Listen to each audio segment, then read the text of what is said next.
Yesu asifiwe. Ninawasalimu tena ndugu zangu katika jina la Yesu Kristo wa Nazareti. Ninamshukuru Mungu kwa ajili ya neema hii ambayo ametupa tena ya kuweza kukutanika tena hapa na kuweza kuendelea kujifunza neno lake kwa pamoja kutoka kwa mwalimu wetu ambaye ni Roho Mtakatifu. Nikushukuru sana kwa ajili ya wakati wako huo kuchukua nafasi ya kuweza kusikiliza neno hili na kuweza kujifunza kwa pamoja. Mungu akubariki sana, na labda tu nianze kwa kujitambulisha kwa wale ambao hawanifahamu. Mimi kwa jina ninaitwa Musa Bahati Lungwa, ni mwalimu wa neno.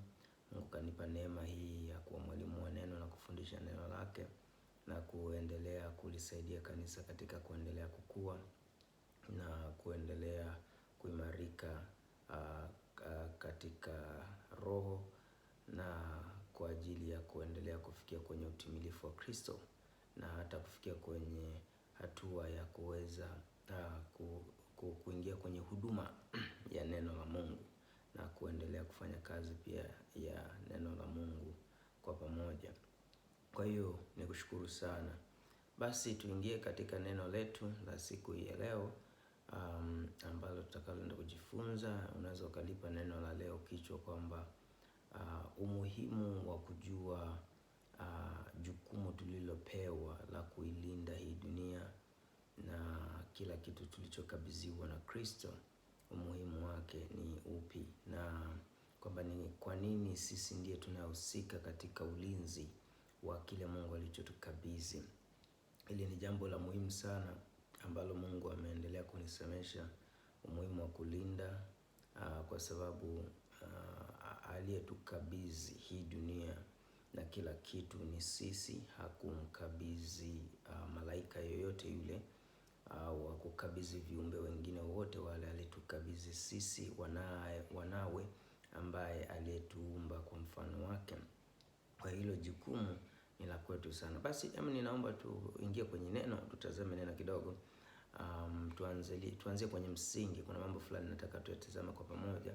Ukianzia katika ile Mwanzo 1 mstari wa kwanza, neno linasema hapo mwanzo Mungu aliziumba mbingu na nchi. Hii inatupa kuona kwamba aliyeumba hii dunia ni Mungu mwenyewe ambaye ni baba yetu sisi. Yeye ndiye aliyeumba hii dunia, na aliumba hii dunia sio kwa ajili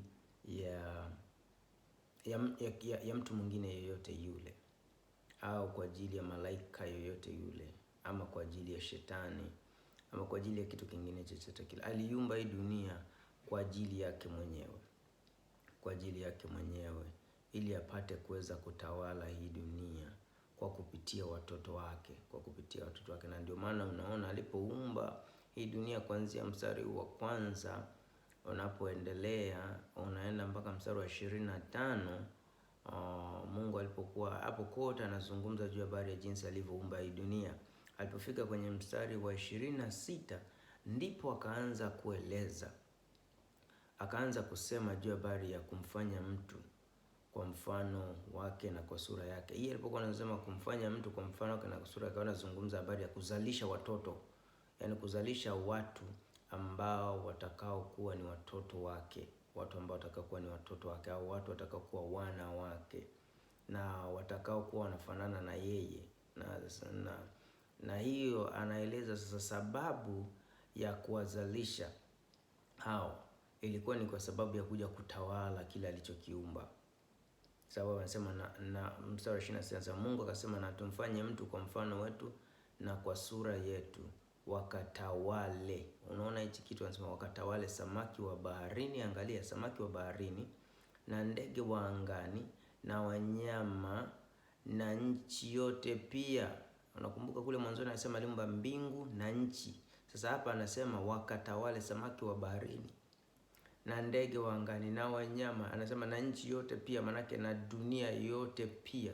Anasema na kila chenye kutambaa kitambacho juu ya nchi. Manake alizungumza juu ya uumbaji wote. Yani alimuumba mtu ili aje atawale vitu vyote alivyoviumba, hii nchi yote ama dunia yote pamoja na vitu vingine vyote alivyoviumba. Yeye ndiye aliyemuumba. Yani hii ndio ilikuwa sababu namba moja ya kumuumba mtu, namba moja ya kutuumba kila mmoja wetu, ilikuwa ndio namba moja, sababu ya kwanza kabisa. Kwa hiyo aliumba hii dunia kwamba liwe ni eneo lake la utawala, yeye apate kutawala, lakini atawale kwa kupitia watoto wake.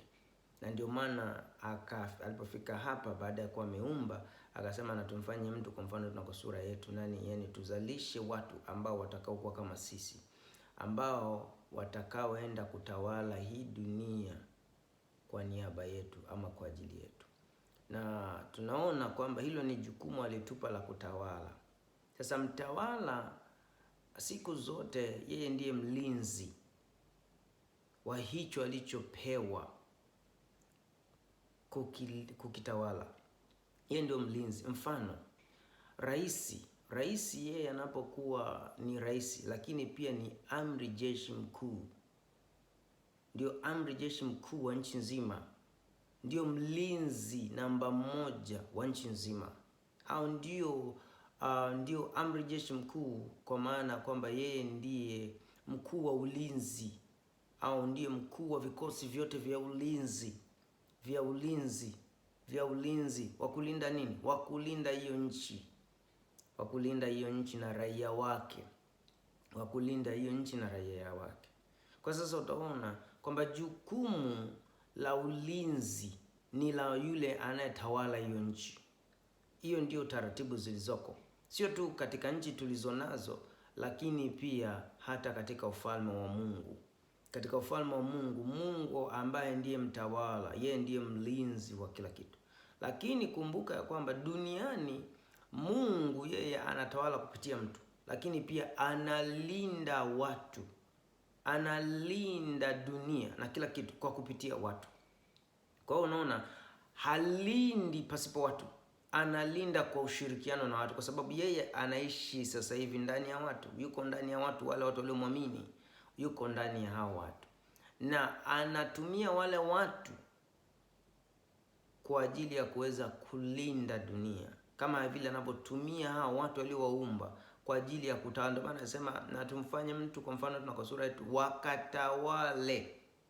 Maanake wakatawale kwa niaba ya Mungu.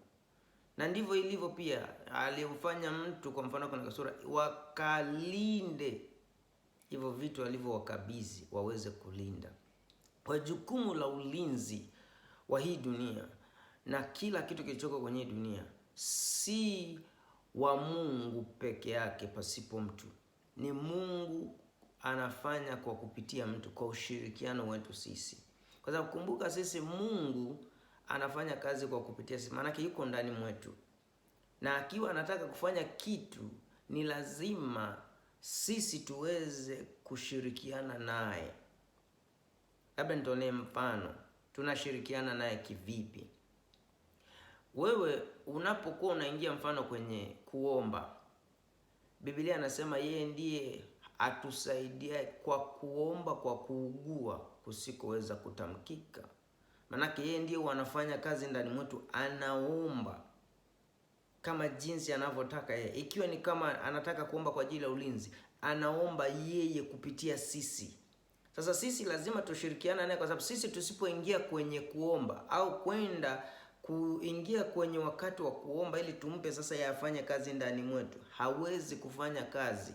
Maanake sisi tutakuwa tunamzuia ashindwe kufanya kile anachotaka kukifanya, au kulinda hii dunia na kila kitu anashindwa kufanya, kwa sababu anataka tushirikiane pamoja na yeye. Ndio maana yeye alituumba sisi kuwa mwili wake, na yeye ndiye roho yake, na yeye ndiye roho ameishi ndani mwetu. Sasa ile roho kufanya kazi ndani mwetu, ni lazima sisi tuwe na ushirikiano wa kufanya kazi pamoja naye.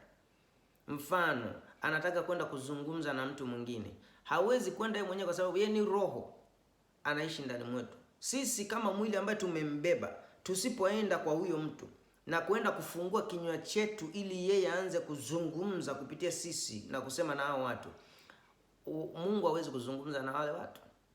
Na ndio maana unakuta injili ni muhimu sana kwa sisi, kama sisi physically twende kukutana na watu, kwenda kuwahubiria, kwa sababu tunapoenda pale ina maana tunampeleka yeye. Tukifika pale Sasa yeye ndiye anaanza kuzungumza kutokea ndani mwetu, anaanza kuzungumza na hao watu kutokea ndani kwa kupitia vinywa vyetu, kupitia vinywa vyetu. Sisi tusipofungua vinywa vyetu, yeye hawezi kuzungumza na yoyote. Lazima sisi tufungue vinywa vyetu. Tunapofungua vinywa, yeye ndio anaanza kuongea kupitia sisi, kwa kupitia vinywa vyetu. Na kuomba vile vile, kwamba yeye hawezi kuomba. Yamesema kweli yeye ni msaidizi wetu anayetusaidia kuomba kwa kugua kusikoweza kutamka, lakini yeye hawezi kuomba sisi tusipofungua vinywa vyetu na tuanze kuomba ili na yeye aombe kupitia sisi, waombe kupitia vinywa vyetu. Haiwezekaniki, ni kitu haipo. Na ndio maana alituumba ili atutumie sisi kama vyombo. Mfano, wewe unaenda kuingia kwenye gari, alafu unataka kuitumia ile gari isipokupa ushirikiano, huwezi kuitumia ile gari. Huwezi kuitumia ile gari kufanya chochote. Lazima ile gari ikupe ushirikiano. Wewe unapoenda kuanza kuiendesha, ile gari ikupe ushirikiano ili wewe uiendeshe, ufanye kile unachotaka kufanya kwa kupitia hiyo gari.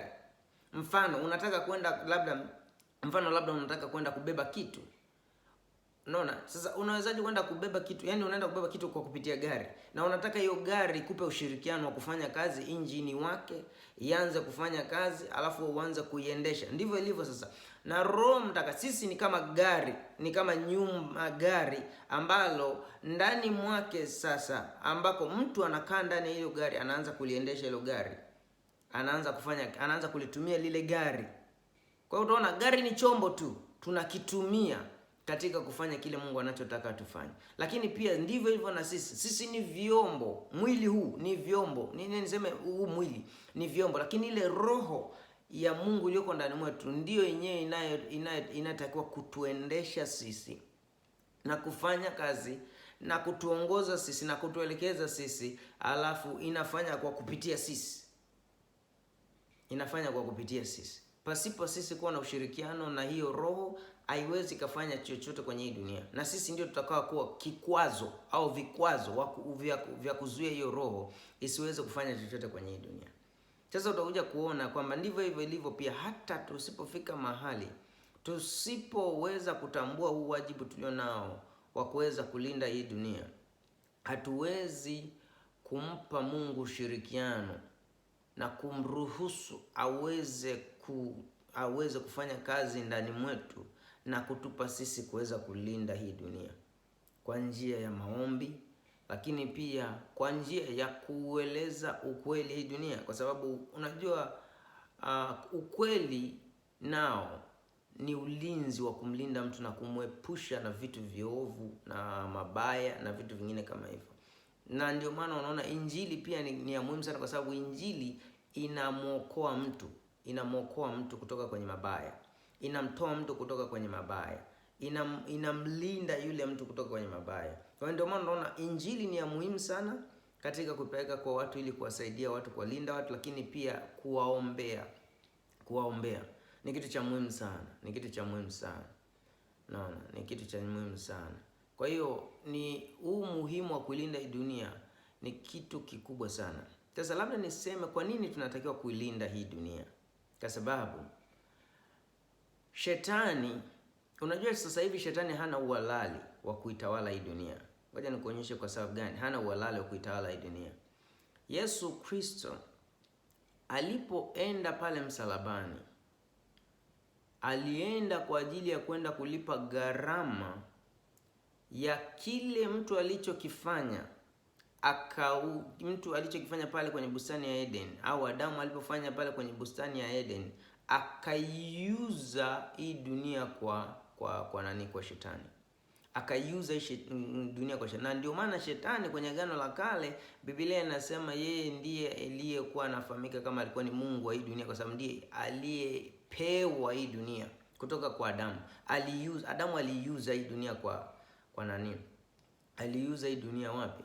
Aliuza hii dunia kwa shetani. Kwa sababu ya kumtii shetani na kuto kumtii Mungu, akaiuza hii dunia kwa shetani. Yesu alipokuja, naye alikuja akamtii Mungu. Alipomtii Mungu, akaenda akalipa gharama ya kile Adamu alichokifanya na kuuza hii dunia kwa shetani. Na Yesu alipoenda kulipa hiyo gharama, akainunua hii dunia yote tena kutoka kwa shetani, akainunua dunia yote. Kwa ina maana mwenye hii haki, nani mwenye haki na hii dunia ya kutawala hii dunia ni Yesu tu. Shetani hana huo uhalali tena, alishaondolewa huo uhalali pale Yesu alipoenda kulipa gharama ya kile mtu wa kwanza alichokifanya, na akauza hii dunia kwa shetani.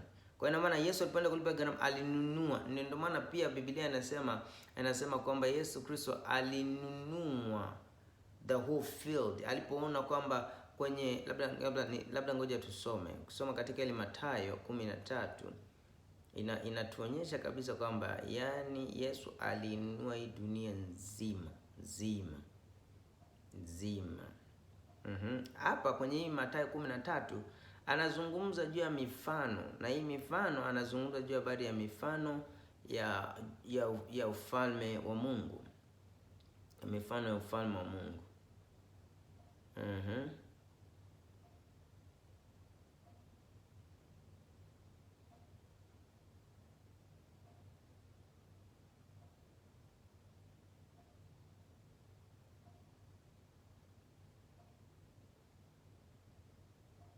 Sasa tuangalie mfano hapa kadhaa.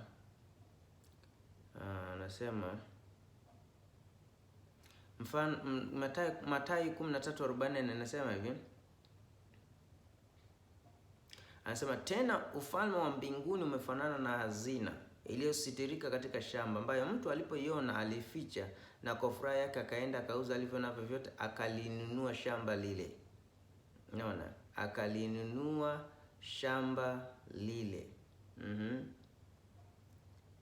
Sasa hii ndio anayezungumza, hili neno shamba lile, anazungumza juu ya habari ya dunia, kwa sababu kuna sehemu nyingine pia amesema kwamba aliyelima shamba alikuwa ni Mungu. Maana yake shamba alikuwa anazungumza, na pia kwenye tafsiri Yesu akaja akasema shamba hilo ni dunia, lakini sehemu nyingine alitumia neno konde akiwa anamaanisha ni dunia. Unaona? Sasa anasema hapa tena ufalme wa mbinguni umefanana na hazina iliyositirika katika shamba, ambalo mtu alipoiona alificha. Maana yake akiwa anazungumza ufalme wa mbinguni. Unaona? Anasema umefanana na hazina iliyositirika katika shamba, ambalo mtu alipoiona alificha, na kwa furaha yake akaenda akauza alivyo navyo akanunua lile shamba.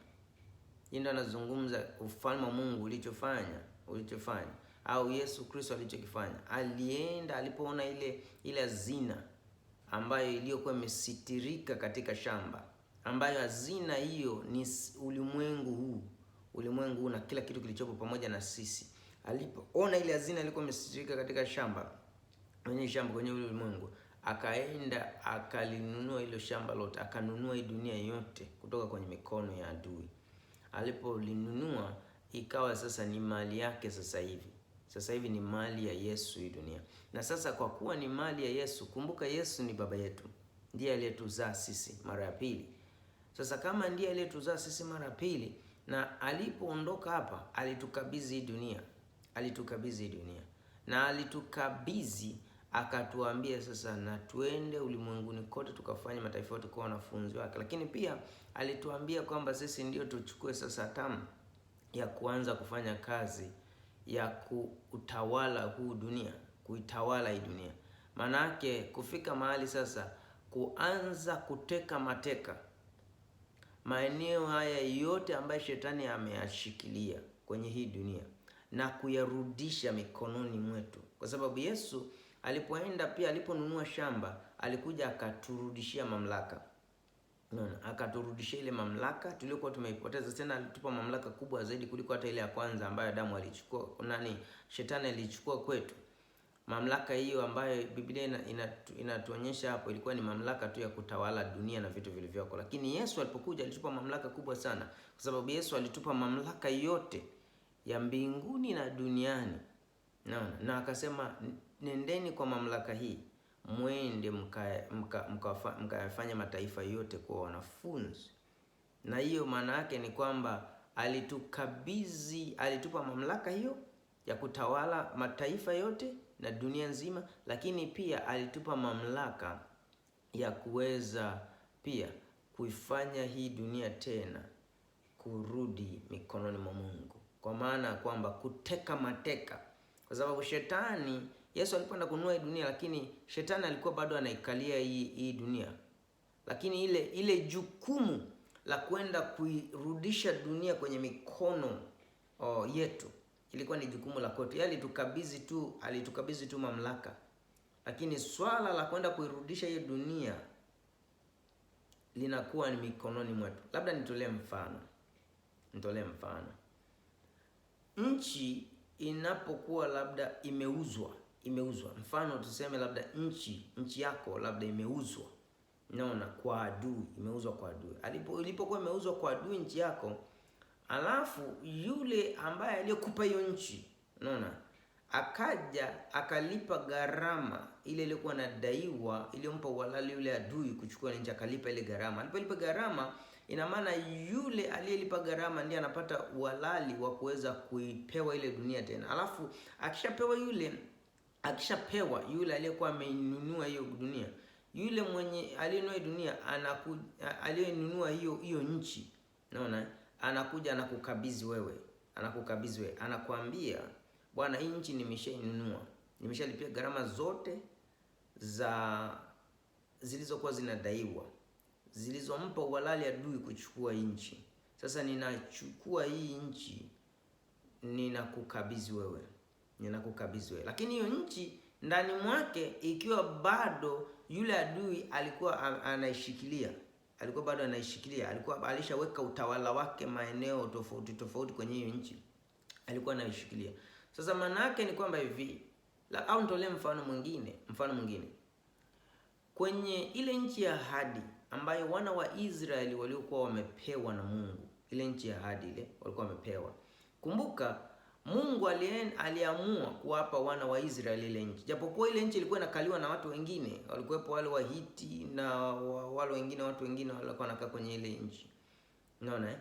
Lakini Mungu aliamua kuwapa wana wa Israeli. Kwa hiyo maana alipowakabidhi wana wa Israeli, kitu alichokifanya tu Mungu, aliwakabidhi mamlaka juu ya ile nchi.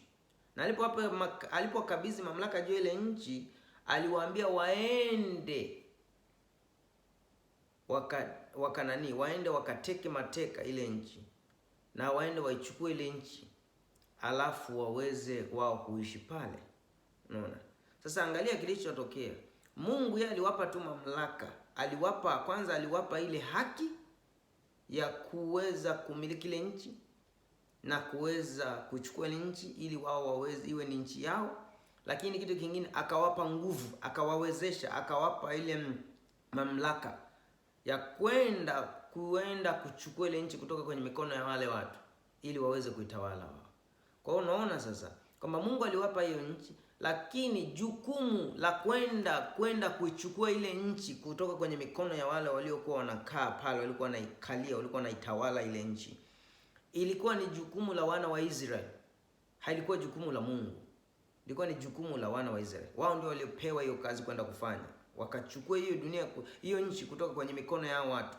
Waende wakavamie, waende wakateke mateka, waende wafukuze wale walioko pale ili wao ndio waweze kukaa na kuikalia nchi. Sasa ndivyo ilivyo. Yesu alichokifanya. Yesu alikuja akaja akatupa hii dunia tena. Alipoenda akalipa gharama ile, akapata haki kwa ajili ya kuweza kuinunua hii dunia tena. Alipoinunua tena hii dunia, akaturejeshia tena mikononi mwetu. Alipotupa mikononi mwetu, lakini hiyo dunia aliyotupa ilikuwa tayari imeshakaliwa na shetani. Na shetani alikuwa tayari anaitawala hii dunia. No. Sasa kazi aliyotupa Yesu Kristo sisi ndio maana alitupa ile mamlaka, akatuambia twende tukafanye mataifa yote kuwa wanafunzi. Manake wale watu before walikuwa sio wanafunzi. Manake wale watu walikuwa wanatawaliwa na shetani. Sio kwamba Yesu alikuwa anajua kwamba wale watu tayari walikuwa wanatawaliwa na shetani. Alikuwa anajua hii dunia tayari ilikuwa inatawaliwa na shetani. Alikuwa anajua kabisa shetani yuko anatawala. Ndio maana anasema mwende mkawafanye kuwa wanafunzi. Manake before walikuwa sio wanafunzi. Before walikuwa sio watu walioko chini ya utawala wa Mungu. Walikuwa wako chini ya utawala wa shetani. Sasa akatuambia tuende. Sasa anaposema tuende kwenda kufanya, manake huwezi kwenda kwenye utawala wa mtu mwingine ukaenda kutawala pasipo kwanza kwenda kumvamia yule aliyoko pale na kuweza kumuondoa kwenye kuweza kumuondoa mahali pale anapotawala, ili we ndio uweze kutawala. Unaona? Kwa hiyo utaona hii inalazimika kwanza tuende tufanye kazi ya kuvamia yale maeneo ambayo shetani anayoyatawala, kuvamia kwenye mataifa yale ambayo shetani anayatawala, kuvamia kwenye wale watu ambao shetani anawatawala, ili kumuondoa shetani kwenye hizo nchi, kumuondoa shetani kwenye haya mataifa, kumuondoa shetani kwenye hivyo vijiji, kumuondoa shetani kwenye hizo kwenye hiyo miji, kumuondoa shetani kwenye haya maisha ya watu, yule ambaye anatawala maisha ya hao, anatawala maisha ya hao, ya miji hiyo, ya mataifa hayo, ya watu hao, yani ya kila mahali anakotawala, kumuondoa kwanza, kumshughulikia kwanza, kumvamia kwa nguvu tulizopewa ambazo ni kubwa kuliko za kwake, kumvamia na kumuondoa kwanza, na alafu ndipo sasa na sisi tuweze kwenda kuchukua hizo nchi, kwenda kuchukua haya mataifa, kwenda kuchukua hao watu kwenye mikono hiyo ya adui, na kuweza sasa kukaa hapo na kutawala kwenye haya maeneo.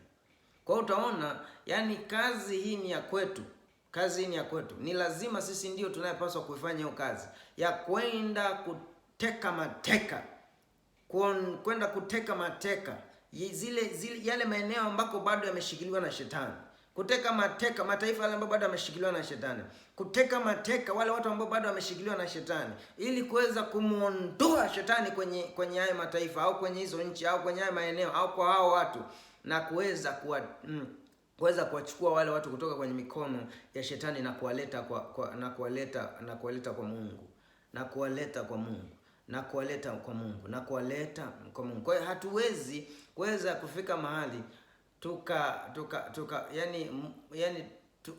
tukaweza kutawala hii dunia au kutawala haya maeneo ambayo Mungu ametupa au kutawala haya mataifa. Hatuwezi kutawala kwanza tusipofanya kazi ya kwenda kumvamia shetani kwanza, kumvamia yule adui ambaye anatawala yale maeneo kwanza, kutawala wale watu, anatawala yale mataifa na kumuondoa kwanza.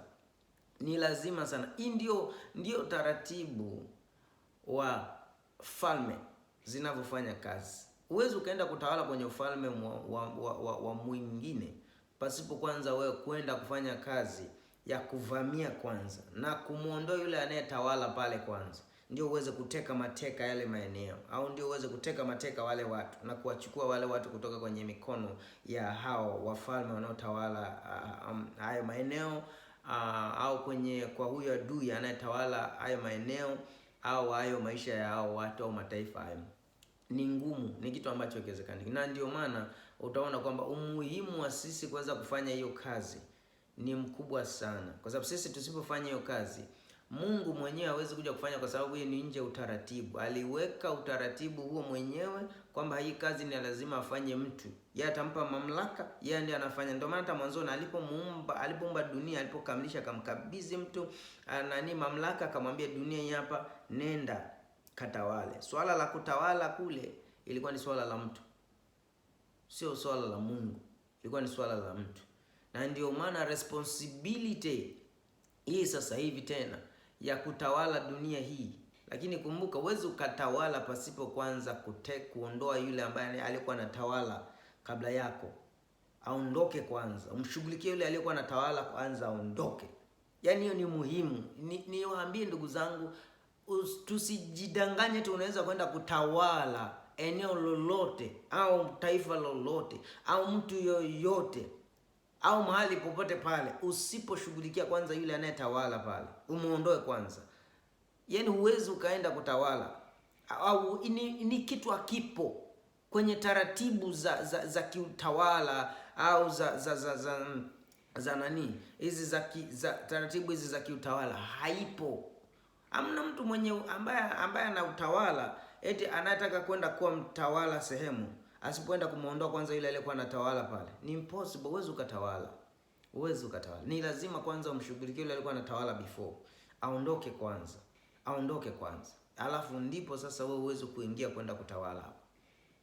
Ndivyo tunavyotawala katika ufalme wa Mungu. Ndivyo na katika falme zingine zote pia, ukijifunza kwenye falme zingine ndivyo wanavyofanya. Soma kwenye Biblia. Soma kwenye Biblia walivyokuwa wanaenda, soma habari hizo habari za nani, za wana wa Israeli walivyofanya walipoingia kule.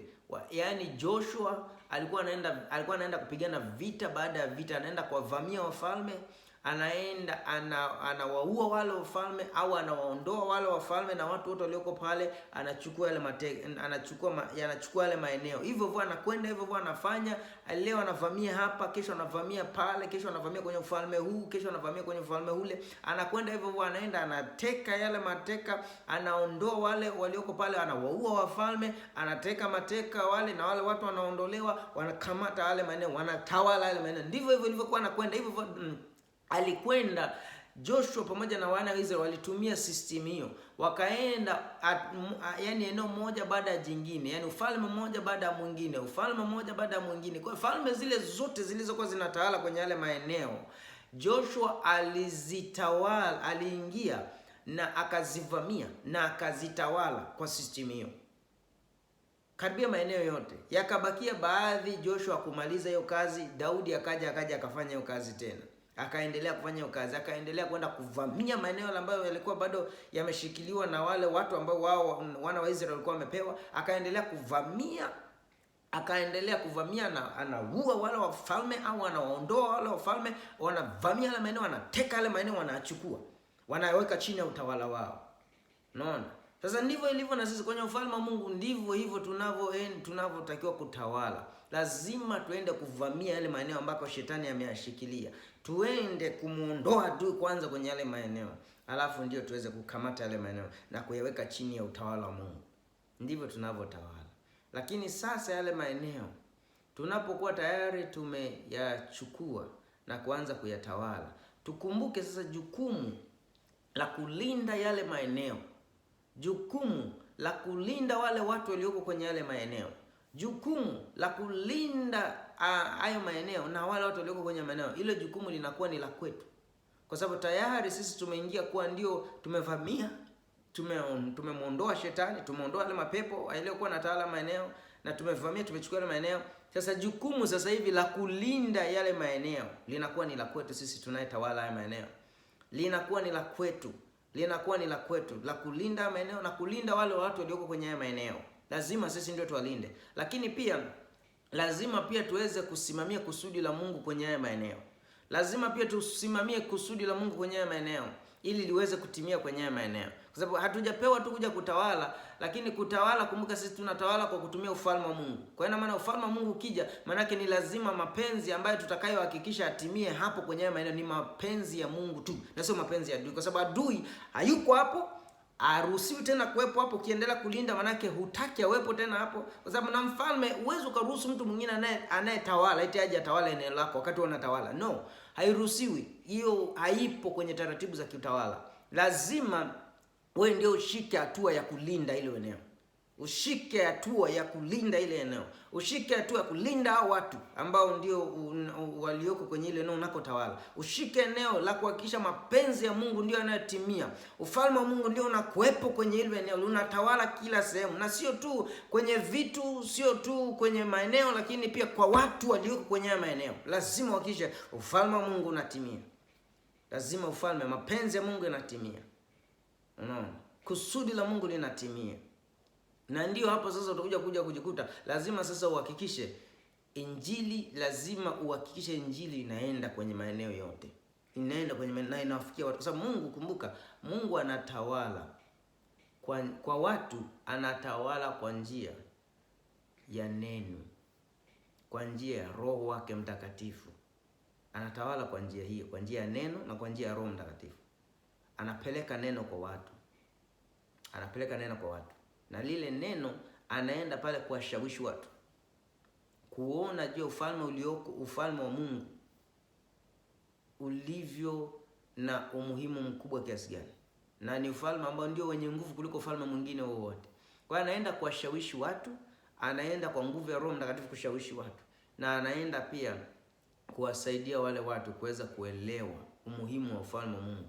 Na anasema pia, yani Mungu anapokuwa anafanya kitu cha kudhihirisha ufalme wake na mtu akikiona, anasema ufalme wa Mungu umeshamjilia yule mtu.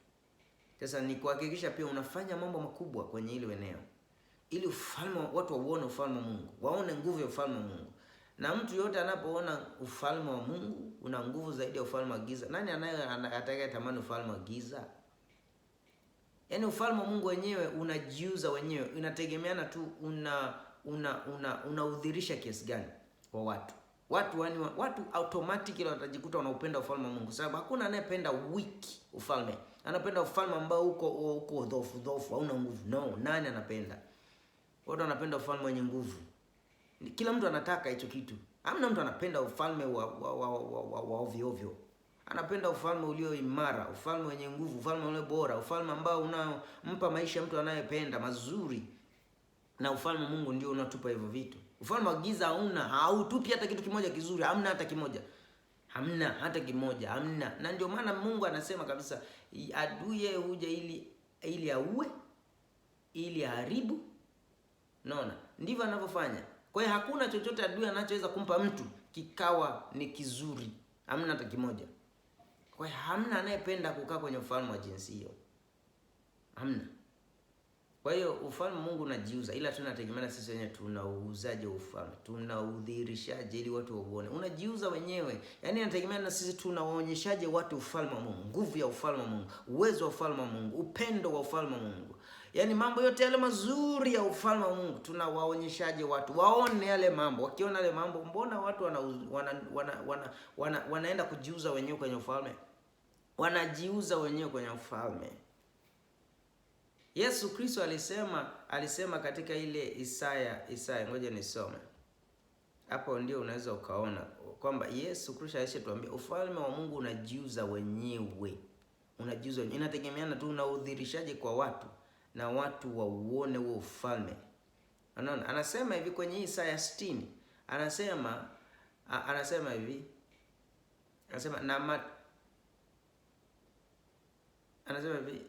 Anasema ondoka uangaze, kwa kuwa nuru yako imekuja na utukufu wa Bwana umekuzukia. Unaona? Anasema maana tazama giza litaifunika dunia na giza kuu zitazifunika kabila za watu, bali Bwana atakuzukia wewe na utukufu wake utaonekanika juu yako. Unaona hii? Utukufu wako utaonekanika. Anazungumza juu ya ufalme wake. Utukufu wako utaonekanika juu yako. Sasa angalia, anasema baada ya utukufu huu au ufalme huu wa Mungu ukionekanika juu yako, anasema na mataifa wataijilia nuru yako na wafalme kujia mwanga wa kuzuka kwako.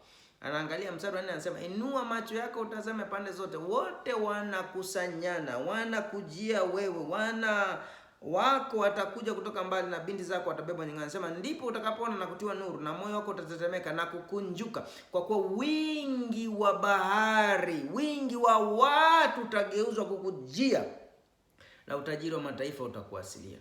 Kwa nini? Baada ya watu kuona ufalme wa Mungu juu ya maisha, wakiona ufalme wa Mungu, kila mtu atakuja, ndugu yangu, kwa sababu ufalme wa Mungu una nguvu fulani ya attraction kubwa sana, ambayo yani hakuna mtu ambaye akiuona akidhirishwa vizuri, yani ataukataa. Hamna hata mmoja, na kuhakikishia hamna hata mmoja. Watu tu wanaokataa ufalme wa Mungu hawajui ufalme wa Mungu ni kitu gani. Hawajui ufalme wa Mungu ni kitu gani. Ila akijua, akidhirishwa, akijua vizuri, hamna anayekataa ufalme wa Mungu. Ufalme wa Mungu ni ufalme ambao yani unavutia kuliko ufalme mwingine wowote uliowahi kuwepo duniani hapa, hata ulioko sasa, hata utakao kuwepo. Hamna ufalme mwingine, hata ufalme wa shetani by far haufikii ufalme huu. Ni ufalme mkubwa sana, na ufalme ambao uko very attractive kuliko ufalme mwingine wowote. Kwa hiyo ukiudhirisha vizuri ufalme, maana kila mtu atautaka ufalme. Kwa hiyo naamini sana utakuwa umepata kitu cha kuweza kukusaidia na kuona umuhimu wa ulinzi tuliopewa, lakini pia umuhimu wa kutekea hii dunia au maeneo haya ambako tumeyachukua na kuyatawala, kuhakikisha kwamba ufalme wa Mungu ufalme wa Mungu unaendelea kutawala haya maeneo. Mapenzi ya Mungu yanatimia kwenye haya maeneo kama jinsi Mungu alivyokusudia, kama Yesu alivyosema, ufalme wako uje, mapenzi yako yatimie. Ufalme wako uje, mapenzi yako yatimie. Manake wewe kwenda mahali ni ufalme wa Mungu. Ukienda mahali umeanza kutawala, ni ufalme wa Mungu umeenda pale. Sasa kitu kinachofuata unatakiwa uhakikishe ni mapenzi yake yatimie kwenye haya maeneo kwa kupitia Roho Mtakatifu aliyoko ndani mwako. Maana Roho Mtakatifu ndio ufalme mwenyewe wa Mungu ulioko ndani mwako. Kwa hiyo unapokuwepo mahali ni ufalme wa Mungu umeenda. Na unapofika pale wewe ndio kama ni ufalme kama ufalme wa Mungu kupitia Roho Mtakatifu aliyoko ndani mwako. Wewe ndio msimamizi wa mapenzi ya Mungu kwenye ile eneo. Kwa hiyo hii ni wajibu wetu, na twendeni tukachape kazi ndugu zangu, kwa sababu ni ufalme wa baba yetu. Hii dunia ni ya baba yetu, mmiliki ni baba yetu, na sisi ndio ametupa kumiliki kwa uhalali kabisa kisheria. Hakuna mwingine aliyepewa kiuhalali kisheria kabisa kwa haki kutawala hii dunia zaidi yetu sisi. Shetani hakuna mahali popote pale ambako alipewa hii dunia tawala. Yeye aliiba tu, na Yesu akaja akaichukua hii dunia kutoka mikononi mwake na akaturudishia sisi. Kwa hiyo shetani hana uhalali wa kutawala hii dunia. Asikudanganye mtu, asikudanganye shetani kwamba ana uhalali wa kutawala. Anaitawala tu kiwizi. Na kwa sababu tu ya watoto wa Mungu bado tu hawajajua, bado tu wako kwenye, bado tu hawana knowledge ya kutosha ya kuwasaidia kujua kwamba wao ndio watawala wa hii dunia na sio shetani. Hiyo mind ya kwamba eti shetani ndiye anatawala hii dunia, hiyo mind ni uongo kutoka kwa shetani. Hiyo ni mind ambayo sio ya kweli. Hiyo ni yani huo ni uongo. Usikubali uongo. Kwa sababu ninaona kuna watu ambao wanakubali hichi kitu. Ninaona kuna watu wanapata hii habari, lakini wanasema shetani ndio mtawala hii dunia. Sio kweli. Sio sasa. Sasa hivi mtawala ni wewe uliye na roho ya Mungu ndani. Yesu Kristo alinunua hii dunia, na wewe ndio umewekwa kwa mtawala wa hii dunia. So wewe ndio mtawala wa hii dunia. Ninaona kabisa unanitazama. Ninaona unanitazama. Ndicho ninachosema ni kweli. Wewe ndio umepewa kuwa mtawala hii dunia. Tawala hii dunia. Tawala hii dunia. Tawala hii dunia. Umepewa kuwa mtawala wa hii dunia. Tawala hii dunia. Ninakuona kabisa, unaniona na mimi nakuona. Ninaomba Yesu anakuona. Maana yake namuona Yesu anakutazama kupitia macho yangu. Anakuambia kabisa hii dunia amekupa wewe. Hii dunia hakumpa shetani. Wewe ndio umepewa jukumu la kutawala hii dunia. Sasa tawala hii dunia. Tawala hii dunia. Tawala hii dunia. Mungu akubariki sana kwa utiifu wako, kwa sababu naamini utatii sauti ya Mungu, kwa sababu ni yeye ndiye amekusemesha. Mungu akubariki sana ndugu yangu. Asante sana kwa ajili ya muda wako huu wa kuweza kusikiliza na kushirikishana neno hili. Mungu akubariki sana. Niwatakieni siku njema na wakati mwema. Tukutane tena wakati mwingine, Mungu akitupa neema hii nyingine. Amen.